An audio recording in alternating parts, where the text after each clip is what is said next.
The Me Too movement has burned through Hollywood, corporate America, even the halls of Congress. But members of the military have been mostly silent, even though there are 112 sexual assaults per day among service members. That's the latest tally from the Pentagon. 83% of victims won't report it, fearing retaliation. My next guest is desperate to change that. He is retired Marine Colonel Scott Jensen. He's CEO of Protect Our Defenders. Welcome, sir. Carol, thank you very much for having me on and giving us an opportunity to discuss this today. No, I think it's so important. I know you were in charge of the Marine Sexual Assault Prevention Office for 2 years, so you know your stuff. So what needs to change?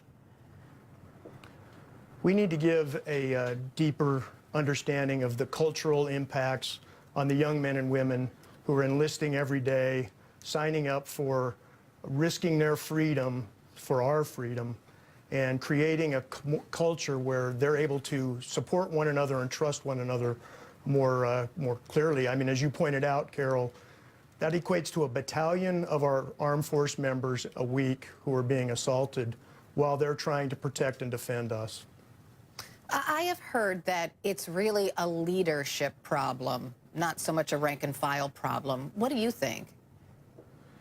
I think leadership has to start at the top with driving this message and stepping in and helping everyone understand the problem and demanding change. The rank and file are waiting for our leadership to step in and constantly beat the drumbeat. And now is the right time to do that with all that we're seeing that's going on in society right now. The United States military is the largest employer in the world. They have a role to play in addressing this scourge that's been highlighted across the country. You know, I truly applaud people like Oprah and Meryl Streep last Sunday night at the Golden Globes mentioning this issue and finally including the military as part of the industry that needs to address this issue.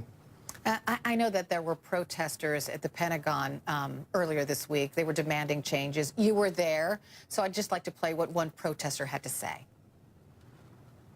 For a period spanning 10 months, I had from 3 to 6 attackers. This could have been stopped in the beginning if my command listened and didn't call me a liar. I'm here today to say enough is enough. We need reform, we need education, and we need attackers to be held accountable for their actions. Could there ever be a Me Too movement within the military?